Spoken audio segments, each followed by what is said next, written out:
Lightning, energy in its raw display of power.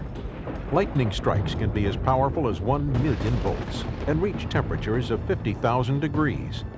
It can't be controlled, and you never know where it will strike. But that's not the case when it comes to the energy sources you work with. These energy sources may be in various forms, but they can be controlled. Think of it like catching lightning in a bottle.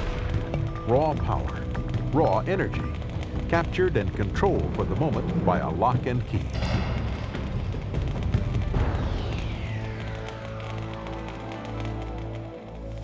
The Occupational Safety and Health Administration, or OSHA, created the Lockout Tagout standard to protect employees from the unexpected startup or release of stored energy from equipment that could harm a worker performing service or maintenance. Employers must have a written, step-by-step energy control plan that follows the OSHA standard. Employees need to be familiar with and understand the Lockout Tagout plan.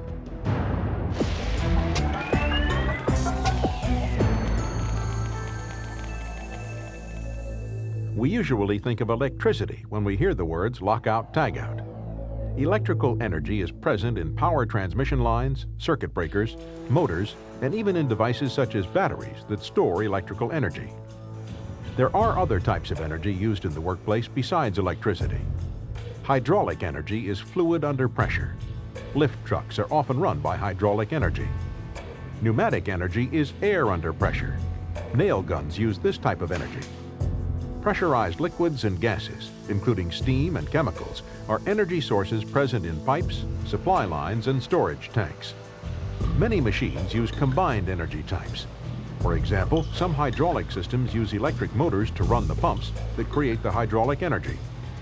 The Lockout Tagout standard applies to all of these types of energy, as well as any other hazardous energy source that can cause bodily harm.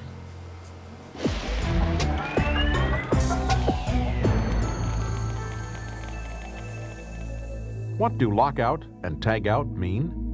Both are procedures used to prevent hazardous energy from injuring workers. For lockout, a lock is put on a disconnect switch, circuit breaker, valve handle, or other energy isolating device in the off or closed position. The lock commonly used for lockout is a standard lock with key. However, a combination lock is acceptable as well. For tagout, a written warning tag is placed in the lockout area of the equipment or machine.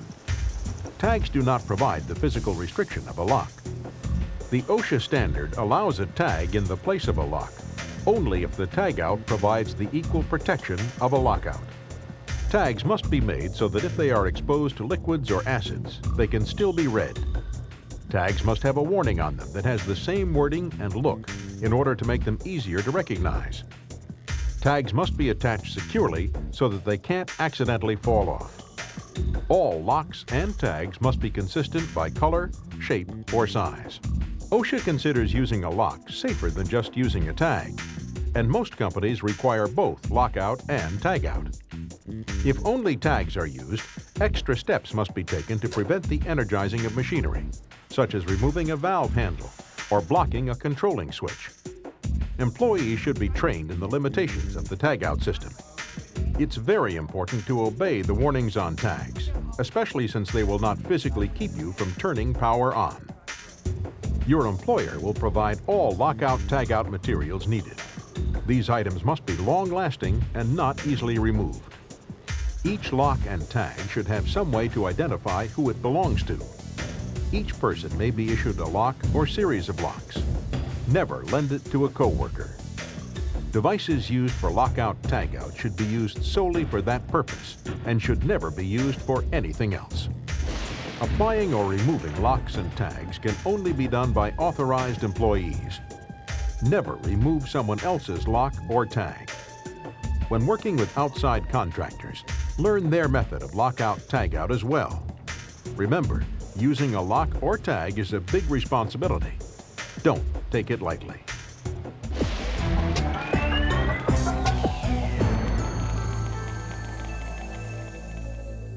According to OSHA's Lockout-Tagout standard, whenever performing service or maintenance on any machine where an unexpected startup or the release of stored energy could cause injury, Lockout-Tagout procedures must be followed.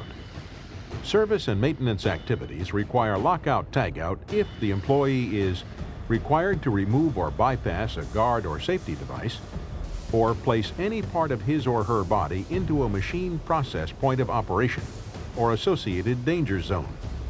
Minor adjustments that take place during or are part of normal production are not part of the standard. Sometimes equipment may be de-energized simply by unplugging it. Cords and plugs are exempt from lockout-tagout if energy is completely removed by unplugging the source, and the plug must be under the exclusive control of the person working on the equipment. The use of a plug lock prevents it from being put into a socket and is a good option. Who are authorized and affected employees? An authorized employee is the one who physically locks and tags out a machine in order to perform service or maintenance. An affected employee is someone who does not actually perform service and maintenance, but may operate the machinery or work in the area where the service or maintenance will be performed.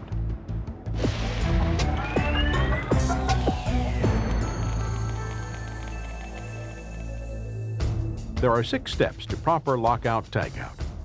Prepare for shutdown. Shutdown. Isolate energy source. Apply lockout-tagout devices. Release stored energy, and verify.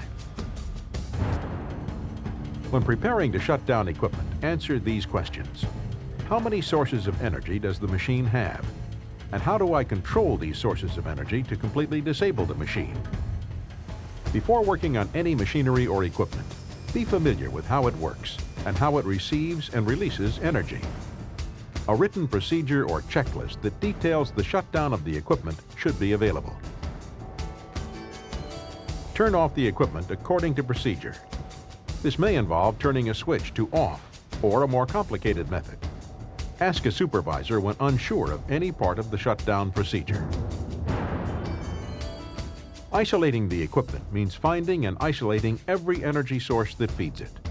This includes switching circuit breakers off, tracing lines or pipes, throwing disconnects, and capping any secondary sources of energy. Locks and/or tags must be applied to all energy isolating equipment, valves, and switches to hold them in the off or safe position. Anything that could restore the flow of energy to the work area must be locked out. The use of both locks and tags is preferred. Tags provide information that a lock by itself will not, such as the type of work being done, the estimated work time, and the authorized person who is performing the work. A tag also helps clearly identify that the machine has been locked out. If only the tagout procedure is used, the tag should be placed where the lock would go. If working on a piece of equipment that can't physically be locked out, place a tag as close to the energy isolating device as possible. OSHA now requires any new machinery to come with an energy isolating device that can be locked. OSHA also requires that older equipment being modified or renovated must be upfitted for lockout. So far, we've talked about only one person locking out a piece of equipment. But in reality, there may be times when several people need to lock out a piece of equipment. Your employer has a written procedure detailing how to do this. Generally, in multiple lockouts, OSHA allows one authorized person to lock out each energy source. The key to each lock would be placed in the lockbox. Then all other authorized persons who will be working on the equipment lock the lockbox shut with their personal locks. No one can get to the keys to unlock the equipment's energy sources until all personnel have removed their locks from the box. This method ensures that each person is protected. True or false? Once locks and tags are placed on energy sources, the worker is safe. The answer is sometimes true and sometimes false. What makes the difference? Some equipment stores up energy, and this is a hazard. To ensure protection, relieve, disconnect, or restrain any hazardous energy that could be present. Check that all moving parts have stopped. Relieve trapped pressure.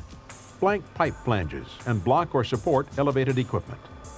If it's possible that energy might still build up, check it continuously until you have completed servicing or maintenance, or until the hazard no longer exists.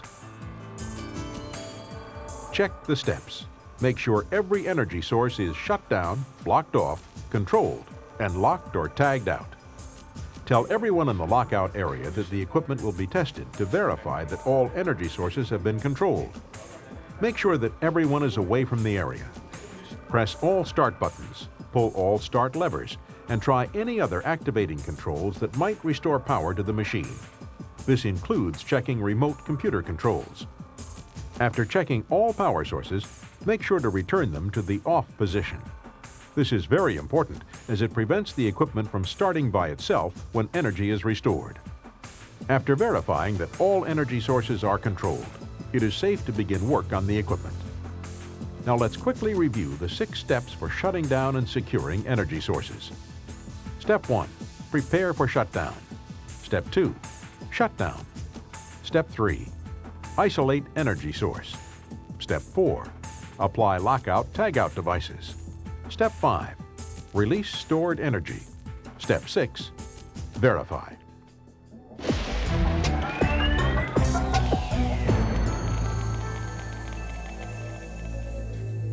When the work is complete, it's time to safely remove lockout tagout devices and re-energize the equipment. The OSHA standard has 3 steps that cover this procedure. The first step is to restore the work area to operating conditions. This means ensuring that all tools have been removed from the work area and double-checking that all equipment components are in place and in working order. Machines must be operationally intact. It's also important to replace safety features, such as machine guards, and close any access panels that were open. Before removing any locks or tags, all affected employees must be told that lockout tagout devices are going to be removed. Employees must also be informed after all lockout tagout devices have been removed.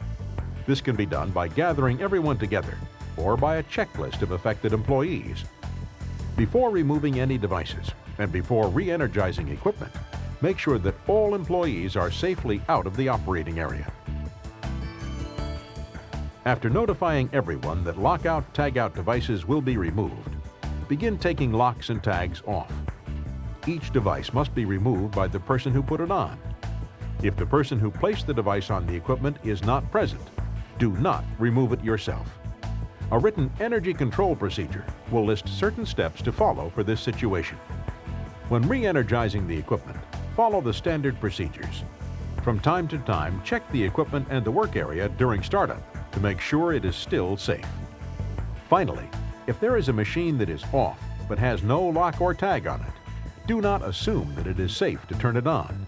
Double check before restoring power to any machine.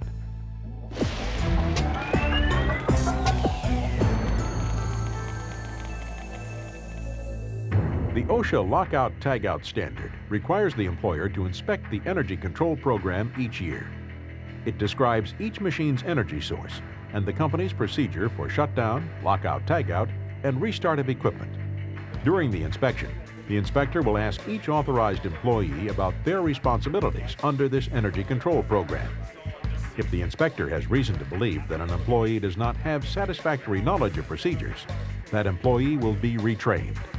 Otherwise, retraining is only required whenever there is a change in job assignment, a change in machines, equipment, or processes where a new hazard is present, or when there is a change in procedures. Lockout tagout is such an important safety tool that many employers retrain every year. Make sure to follow the 6 steps of lockout tagout. Prepare to shut down. Shut down. Isolate energy source. Apply lockout tagout devices. Release stored energy, and verify. When re-energizing equipment, follow the 3 steps: restore, inform, and remove. Skipping any of these steps is not worth the risk. Can lightning be caught in a bottle? At work it can. Controlling the energy source is critical to everyone's safety.